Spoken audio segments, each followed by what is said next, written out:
listening to the podcast of the Academy of Professional Celebrants, the UK's premier celebrant training provider. Whether you're an established celebrant, if you're just starting out, or if you're wondering if it's the career for you, our podcast is here to inspire you and help you tap into the knowledge and experience of our many celebrants and the wider industry. So, join with our host, Derek Duncan, as we dive into the world of celebrancy, sharing with you tips and advice from our extensive network of celebrants and others in the industry. We are the Academy of Professional Celebrants. We are here for you. Your success is our success. My name is Derek Duncan, and I'm pleased to host the podcast on your behalf. We very much hope that the podcast continues to be a source of inspiration for you and that you find some useful tips in the conversation that follows. I'm particularly keen to chat with you if you're a celebrant with weddings, naming ceremonies, and other aspects of the job as one of your specialisms. You can email me at derek@funeralcelebrantacademy.co.uk to take part in the podcast. Joining me today is one of the two celebrants of the month for March, Jeff Diack, who is based in Aberdeen. Jeff has worked in commercial radio for over 20 years, having started off on his local station at the age of 17. He then went on to work in the Central Belt for a spell and even spent 6 months at a station in Cairo.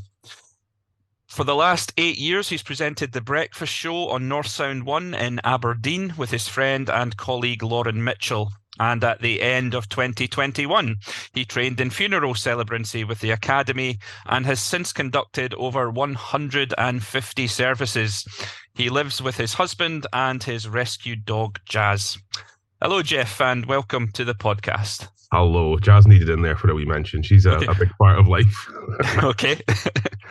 So I think it's always good to begin the podcast, Jeff, by exploring your previous work, which is also, I think, your current work. But what is it also that made you want to become a celebrant in the first place? So, about 4 or 5 years ago, I'd been at two family funerals quite close together. One of which they got in the local minister and he made absolutely no effort whatsoever. The funeral was 8 minutes long, including a hymn and a prayer. I remember the day specifically. I was sat next to my cousin and she kind of looked around at me and she said, "Is that it? Is that it? Is that all they're doing?" And I thought, oh gosh, that's not a good way to give someone a send-off. And I was at another funeral shortly after that was a full Catholic Requiem Mass. It was about 2.5 hours long. About 10 minutes of the service was speaking about the person. And I happened to be sitting next to that same cousin at that funeral and she said to me, "Okay, you could have done a better job. You're not feared about speaking in front of people." And I thought, you know what, I'm not. Although, generally speaking, day to day, there's two of us sit in a room and just talk to ourselves, and we never know how many folk are listening to the radio. And it is very different when there's a room with 300 eyes looking at you. And I thought, gosh, there's not. So I went away and found out a little bit about it and what it takes to be, to conduct funerals in Scotland. Then COVID came along, so that kind of put a bit of a spanner in the works. And I did the course with Stuart, and I can honestly say I've never looked back.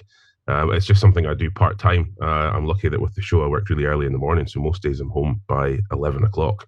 And that gives me time to meet with families, to learn about the person that they've lost, and to write a bespoke and fitting service so that they get the send-off that they deserve. You were saying a minute or two ago, though, offline, that sometimes your part-time becomes almost full-time with the celebrancy business. Yeah. So I found, I've never, Stuart will hate me for saying this, I've never done any marketing at all. Or my separate business as a celebrant. I know a couple of funeral directors, and I've said to them, look, I've done this, I've trained to be a celebrant, and they give me a shot to get a few services under my belt, and it's kind of picked up from there. My uncle then passed away, and I did his service for him, and the funeral director was quite impressed. So then I started getting, it was a prepaid funeral plan. It wasn't a funeral director that I'd worked with previously, and I conducted the service for Jimmy, and the funeral director was quite impressed, and he said, "Oh, that's really good. Have you got any cards or anything?" So I get semi-regular work from them now as well, which is good. But there's been a few occasions where I've said yes to getting services into the diary, and Then I've had another funeral director phone me and say, this family have specifically asked for you. And I thought, right, okay, well, this is not ideal. I'm going to be busier this week than I really want to be, but I want to do the best. If people are specifically asking for me, I want to do the best job possible. So there's been a couple of occasions in the last week while when I've had to kind of change plans at the weekend and say, right, Sunday is not a day for taking the dog to the beach and getting a fancy breakfast out somewhere. Sunday is a day that I'll be sat at my desk because I've got a lot of writing to do, because I treat every single one different, as an individual. I don't believe in copying and pasting bits or using, catch-all poems or verses. I try and make them as unique and as bespoke as possible. Sometimes I can sit down at the laptop and I just chap out the service and they bother because it's fresh in my mind, or if the person's done a lot of things that I know about or things that I would have in common with them. But there's other times if they've had more unique interests. I had one individual whose hobby was growing and developing species of rhododendrons. And the wife, who was an English professor, insisted that they were all named in the service. Now, they all had great big Wonderful. long names. It was hard, and it's probably, when I wrote that service and sent it away, I did it, hit send with a feeling of dread, because I thought she's an English professor and I've put a lot of words in here that I don't even know how to say, never mind spell. But anyway, I spend a lot of time making them as unique as possible. So sometimes if I have to cancel personal plans to fit things in, then I just have to do that. And that's just, it's the nature of what we do. It's not a 9-to-5 job at all. I had something similar when the person who had passed away was a rock garden judge, and everything had everything had a Latin name, and there were several Latin names to try and get in there as well. So I sympathise completely with you in that one. And in terms of marketing, I think Stuart would maybe put in his well-worn line there of, you are marketing yourself when you're standing up there conducting the funeral, and Stuart's words are normally, isn't it? Funerals make funerals. Oddly enough, I had a service 2 weeks past Friday. It was for a guy who was local to the area where I grew up. He was a well-known face in the local pubs. His son and his daughter are about my age. I remember them from school. And these are one of the occasions that I had a service in the book, and they phoned me up and said, can you manage 1 o'clock? This is for this family. And I said, well, I'm booked at 1 o'clock at a different crematorium that day. So they actually changed the time of the service because they wanted me to do it.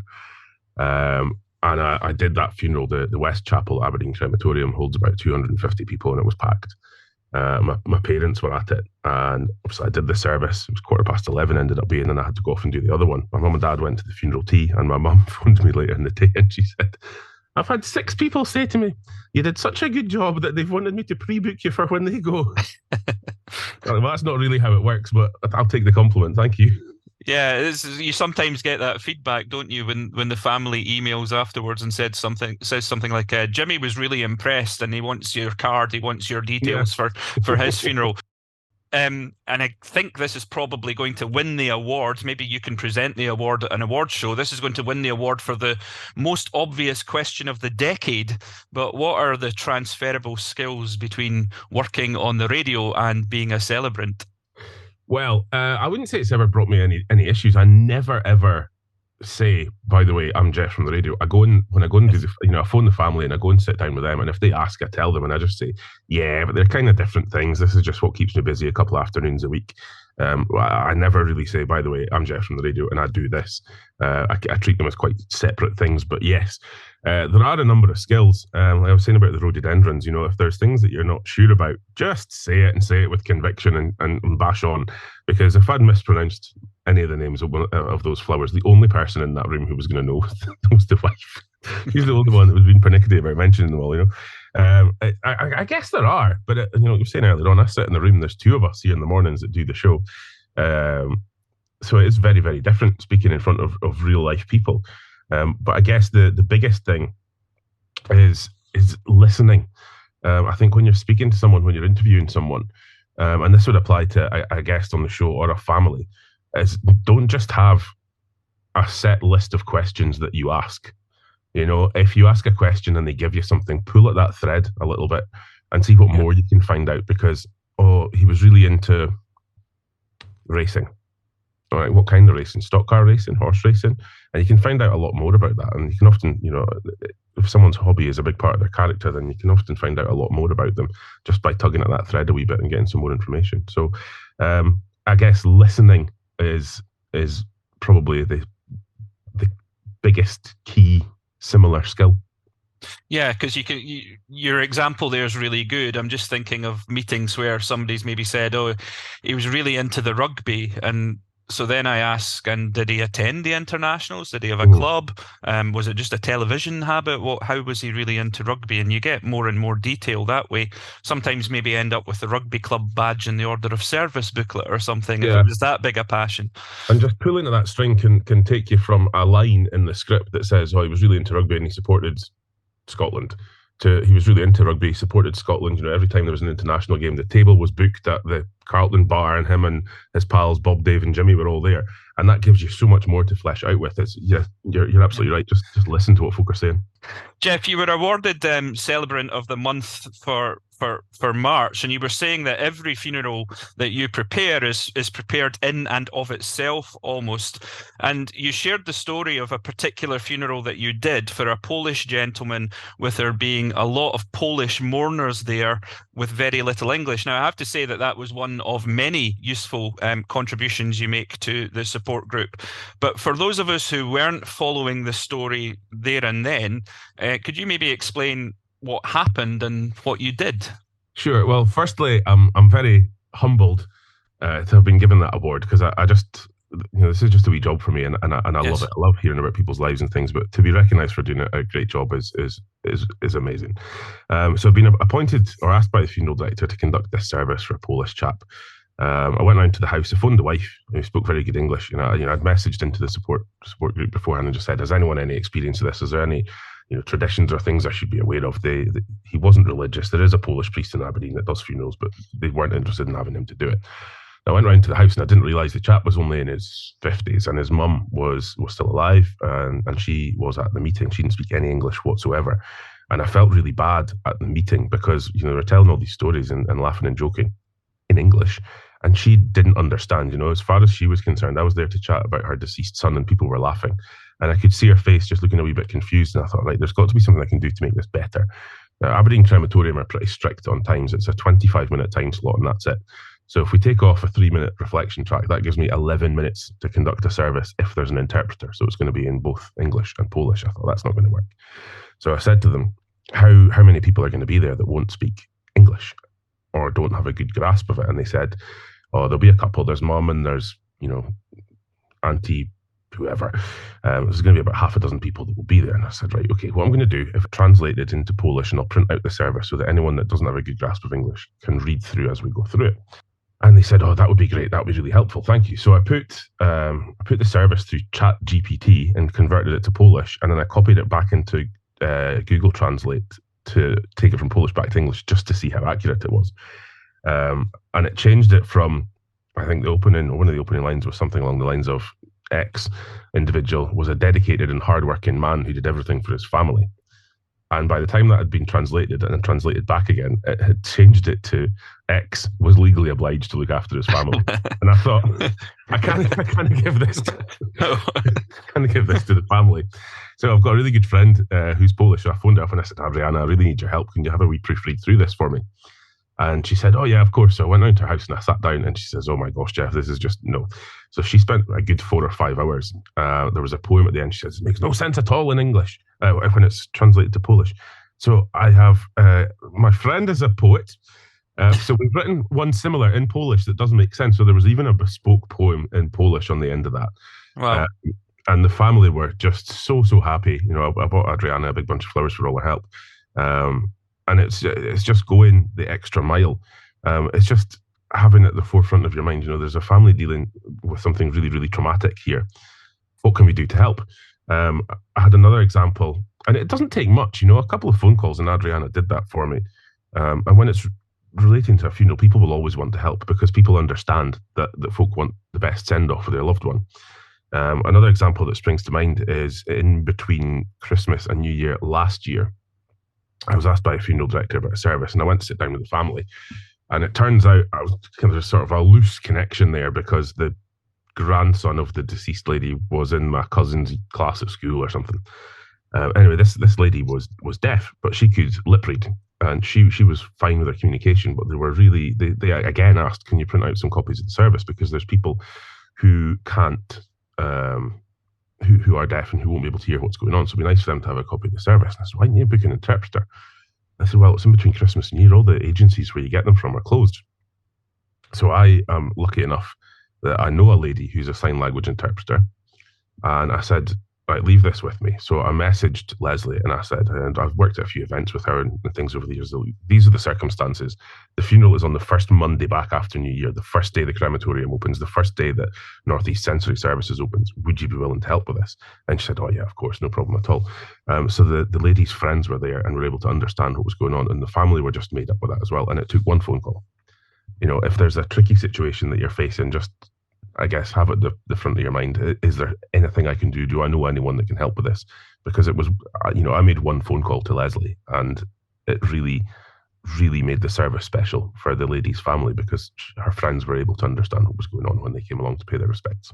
Yeah, you get yourself into all sorts of situations like that, don't you? I remember going to a visit where I had former colleagues along the road from the visit. So I asked in advance, do you know much about this lady? And they said, not really. She was a very private person.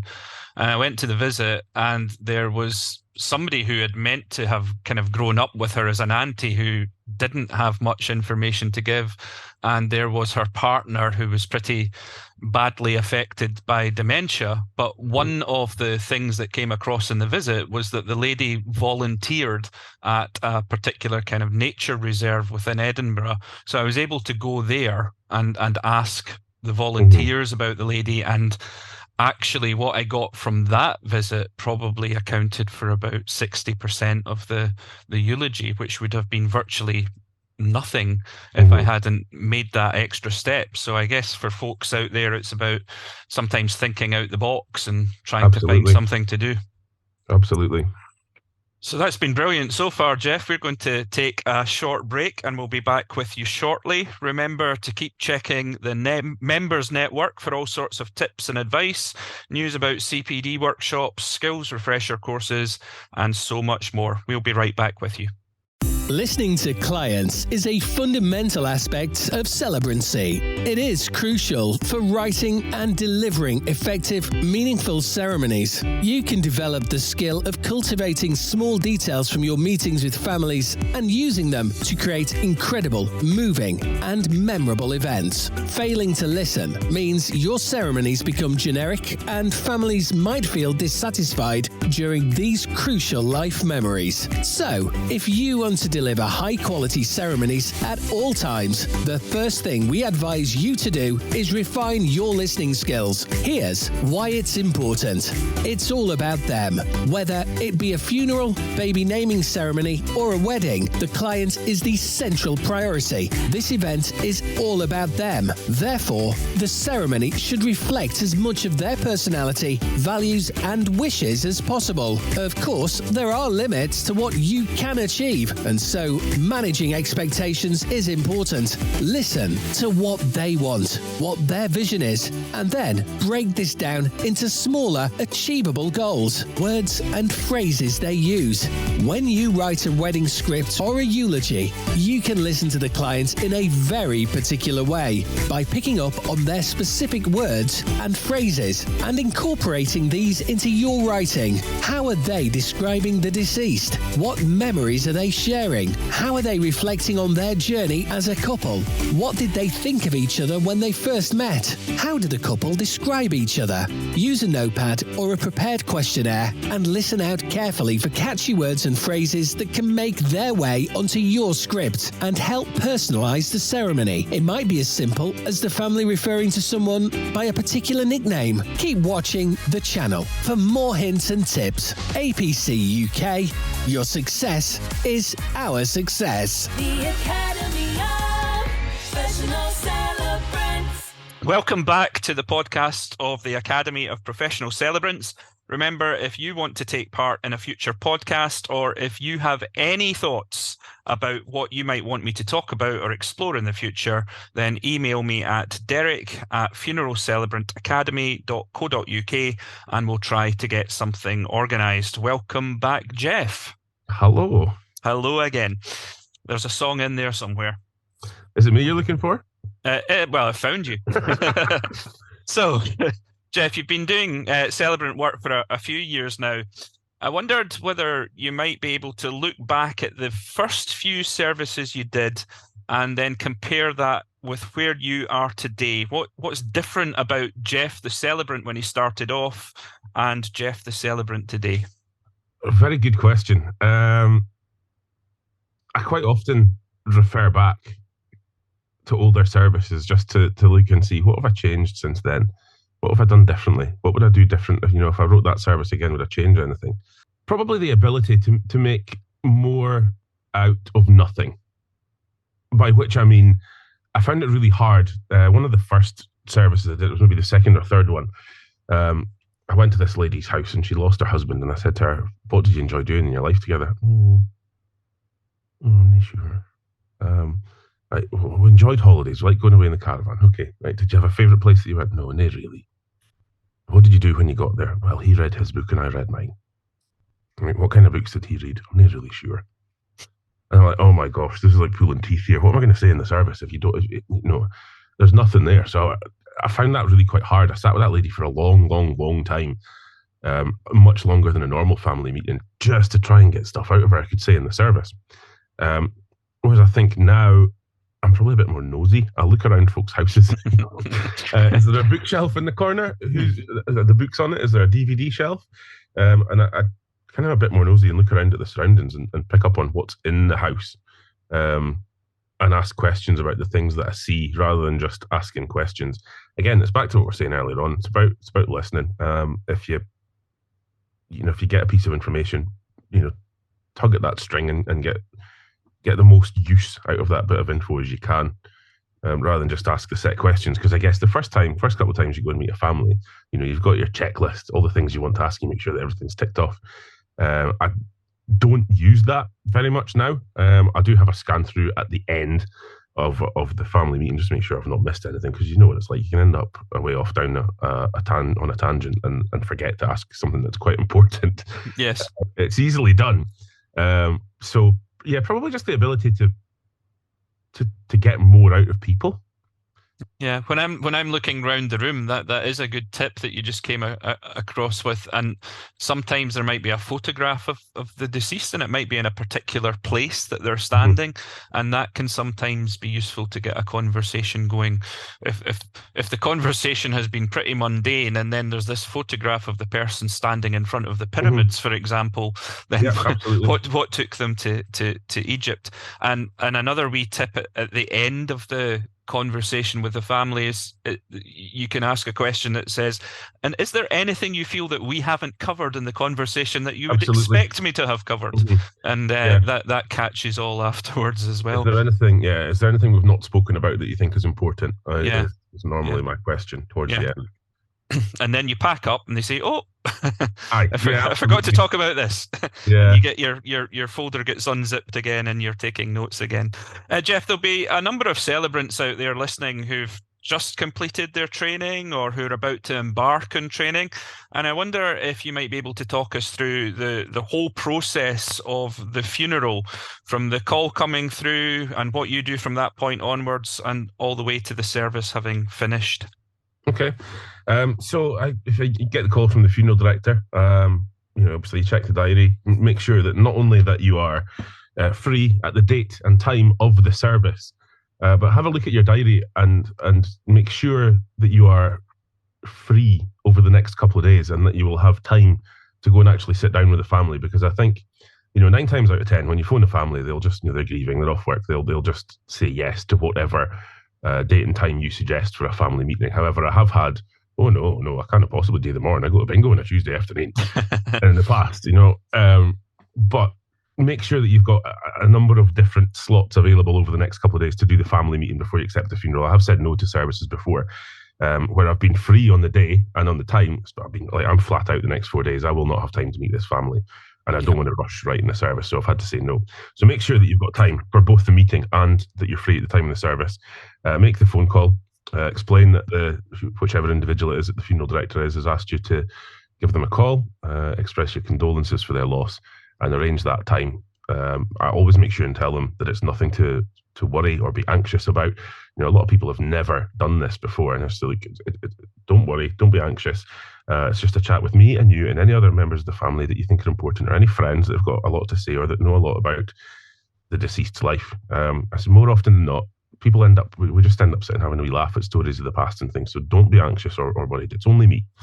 And then you go and you conduct the family meeting. Sometimes that can be an hour. The next time it can be closer to 2 or slightly longer. It depends on the circumstances.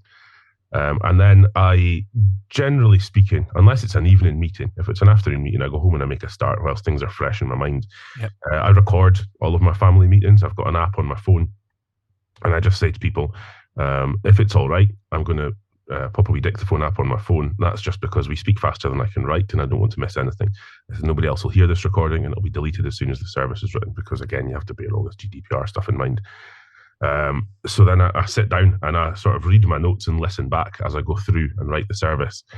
I tend not to just go, the end, thank you for your attendance, send it off straight away. I normally will go away and do something else for an hour. I'll go and take the dog out. I will go to the gym. I'll come back and I'll read through the service with a fresh set of eyes, because I think if you've been sat at the computer for 3 or 4 hours, you're going to read what your brain thinks is there, not what's actually on the page. So go away and do something else. I come back an hour later, have a read through, and like, okay, I'm happy with that. I never, ever just send the funeral over by email. I always phone the family contact, because personally, I wouldn't like just to ping a notification on my phone. You've got an email. Here's your dad's funeral. I think that will be a bit overwhelming for some people.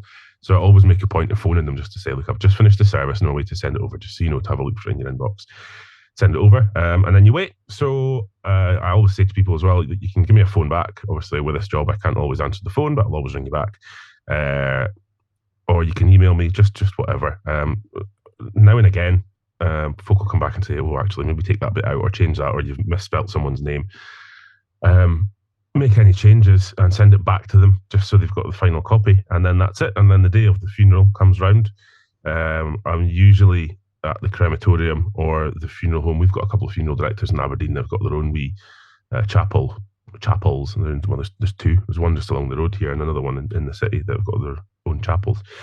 So I always make sure I'm there a good half an hour early. Check with the crematorium attendant or the funeral director if it's in their own chapel. Are we on the same page with all the music? I will offer families, when we do the interview, I say to them, have you thought about music for the service? So I want this, and this. Have you got that? Have you sent it up to crematorium? No, not yet. That's right. Leave that with me. I'll do it. I'm lucky this room I'm sat in right now, I have thousands of songs at my fingertips, and it's easy just to export an email up to the crematorium, because Aberdeen is very old fashioned. We don't have Obitus, is it? Obitus, yeah, that's what I was thinking there. Where's Obitus in all of this? Non-existent. Okay. It doesn't exist at Aberdeen Crematorium, so they've got quite a bank of stuff. So I'll often email them up and say, like, this is what's required for this service. Have you got it? And they'll say, we've got this, and this, but not this. Okay, I'll send it up tomorrow. So go in on the day of the service, double check with the crematorium attendant that the music and everything's in the right order, and then the doors open. And I think still 150 odd funerals in. It's the last thing you can do for someone. You don't want to get it wrong. So I think 150 odd services in, I still go for a nervous pee 5 minutes before the chapel doors open. And then that's it. I always offer, if there's memory cards or anything like that, I always offer the funeral director help and passing them out when folk are coming into the chapel. And then that's it. We would, chapel doors close, the funeral director and I address the coffin, and then up to the lectern, and that's the service. Okay. How much notice do you get up in Aberdeen for a service? It just depends. So normally a week to 10 days. Yeah. There's one of the funeral directors out in Aberdeenshire that I do quite a bit for. It's normally a good 2 weeks with them. Yeah, that's the same down here in Edinburgh, but I know in different parts of the country there's a kind of different turnaround for that sort of thing. I think Northern Ireland, if there's anybody listening in Northern Ireland, it's pretty quick compared to these parts.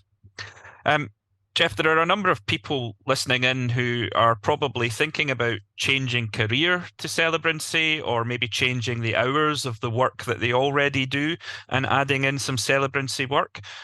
Just what would you say to those people, and why is it that you think that the Academy of Professional Celebrants stands out in terms of training and what it offers its members? What I would say to anyone thinking about it is do it, but be aware that it's not a job that you can do 9 to 5. I do the Celebrancy part-time, and you have to be really very flexible because, sometimes you'll phone, and like I said earlier, often a family will say, oh yeah, no problem at all. They'll just agree with whatever time you suggest. There are other times, if there's a bigger family, there's, not everyone gets time off work. If it's not on, if there's a cousin or a niece or nephew who was very close to the person, they won't necessarily be getting time off work because it's not an immediate family member for them, but it's really important for them to be at the meeting. So the only time they can do is 8 o'clock on Tuesday night. Now, that's not really ideal for me, but if that's what has to be done, that's what has to be done. This is a great job. It's so rewarding, but you need to be flexible. Don't wander into life as a celebrant and think, I'm just going to work Monday to Friday, 9 to 5, because you will not succeed. No, absolutely not. You might be working 8 till 11, 12 till 7 on the same day, or it might be you've got to run right through and you don't even have time to take lunch or anything because you're moving from service to visit. It can be pretty unstraightforward in that regard. And then, of course, for everyone listening out there, there are also days where absolutely nothing is happening. And Stuart will tell you that's when to get on with your marketing, Jeff. A place in the sun. A place in the sun, yeah. Trashy daytime television. Yeah. Sometimes you just need it. This week's been, I've had a really, really busy last few weeks. And this week I've had 3 services. I've got one a graveside service next week, but that was done and written a couple of weeks ago. It was done different family circumstances with that one.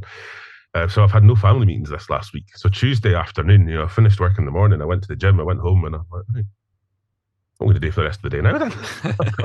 I would normally be rushing off to, get home from the gym, get the dog out, get something to eat, get showered and changed, and head off for a family meeting at 3 or 4 o'clock in the afternoon. I've not had that this weekend. It's been a wee bit unusual. So with that in mind as well, if there is a spell when the phone doesn't ring, don't stress about it.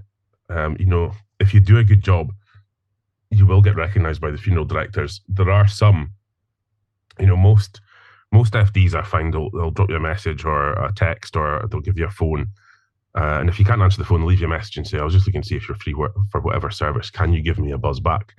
There's one funeral director in Aberdeen. They treat it like Make Me a Winner or the cash register. If you don't answer in 5 rings, they hang up and you're on to the next one. And I've had that a few times. I've been doing services for them in the crematorium, and I come out and find they've got a missed call from the office, and I phone them back and they say, oh, I was looking for a celebrant, but I needed an answer there and then, so I phoned somebody else. And despite the fact you were working for them there and then. This is, I've been in the chapel doing a service for you. Yeah. And I tend to think, in circumstances like that, the funeral director is not looking for the person that they think is the best match to that family. They're just wanting a tick in the box to say they've booked somebody. And I don't necessarily think that's best practice, but that's just the way that they operate. If they phone and I am able to answer the phone, I'll take bookings from them and I do the best for the family. But if you do have spells where the phone doesn't ring, don't be disheartened. It happens. Absolutely. And to train with the Academy, would that be something you would recommend, given Absolutely. that you're on the Academy podcast right now? Yeah, absolutely. I think it's kind of changed my life, really. Yeah. I'm very lucky. 20 years I've been working in this radio business, and the show's 4 hours. We spend another couple hours in the day doing prep and notes for the next day. And I've always done something else, and I've done some pretty cool other things over the years. Some stuff to keep me busy in the afternoon. And this has really changed my life in that I feel like it's a wee bit of a calling. Stuart is always there. I think when I did my first service, I wrote it and I phoned him and I said, do you mind having a read over this just to make sure it was right? There's no such thing as a bog standard family. And the very first service I did, the lady had 4 or 5 kids, and they all had different dads, and they didn't want any of them mentioned because they were all expletives. So I thought, right, okay, so this woman left school and she started work, and then she became a mum to 5 kids. Yes. How do you word all that? Every family dynamic is different, and there's going to be things that people don't want mentioned in the service. I guess that's something that you learn on a service by service basis, is how to word these things and how to fit things into people's lives. But yeah, it's always great that Stuart's on the end of the phone if you need him. The support group is really, really handy, because if you haven't done something before, chances are somebody else in it will have. Yeah. And if you haven't, And like I'll take the Polish, for example, nobody else had done a service in Polish, but it was because of the comments that, why didn't you print it out? Get it translated. It was, all of these things kind of spurred me into thinking, right, yes, this is what I can do. I've got somebody I know that can translate it. So don't be afraid to ask for help, because the network of colleagues, if you like, is brilliant, and there will always be people that have done things before and will be able to give you advice. And it's an ever-growing network as well, which is Absolutely great. Yep. On behalf of the Academy, I'd like to thank you for your time today. I hope that your Celebrant business obviously goes from strength to strength, but also your work in general and North Sound. Obviously can't listen to it. Well, I could if I went online, but I'm listening to different radio stations in this part of the world. But everybody tune into North Sound online and listen to The Breakfast Show. Thanks so much for your time today, Jeff. It's been an absolute pleasure talking to you. In a minute or two, or a moment or two, I'll ask you to give a reading of the piece of poetry or prose that you find powerful when you read it at services. In the meantime, can I remind you to get in contact with me at Derek at funeralcelebrantacademy.co.uk if you have any ideas or you want to take part in future podcasts. Jeff, can you explain a little bit about the piece you're going to read and then close the podcast with it? And thanks again for your time today. So I thought about this long and hard, and what I was trying to end the service on something, on a positive note, if you like, just a one sentence or short paragraph, like a final thought. Like, do you remember Jerry Springer when he was on the telly? He always had Springer's final thought right at the end of the program. And I just one little standout nugget I think is always nice to have at the end of a service, and one that I really like. I first put it in a service. I'd gone and sat down with this family, and this woman, she was a bit of a matriarch. She was the queen of the family. She did everything. She was a brilliant mum. She was a brilliant grandma. She just did everything. She was the center of everyone's attention in that family. And I thought, what can I put on the end of this that really, really will work? And I thought about the person closest to me when I was growing up, and that was my granny. And what it says on her headstone is, she simply lived for those she loved, and those she loved remember. And I thought this fits this other lady perfectly as well. It's, very similar. So that's what I put on the end of that service. And every time I say it, and like I say, I don't copy and paste. Every service is different. But there's maybe 2 or 3 times I've used it over the last 3 years. And every time I think about, I end a service with that, it makes me think about my granny. And it just makes me think about how, well, the first time I did it, I realized that I've now lived more than half of my life without her. And it just makes me smile. It's just a happy memory. I just think it's a nice wee paragraph. It's just a nice wee final thought for folk to leave the chapel thinking about. So that's it. It's just the one sentence.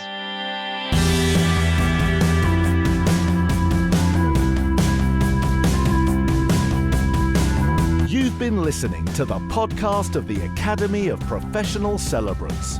We'd love you to be part of our community. We offer training in all aspects of celebrancy. So why not check out our training program on our website and see if there's a course that you could take part in. We have trained hundreds of celebrants who are now well established in their own business. Our post-training support network is second to none, and you can be sure that help and inspiration is never more than a message away. Keep looking out for more podcasts coming soon. The Academy of Professional Celebrants. Your success is our success.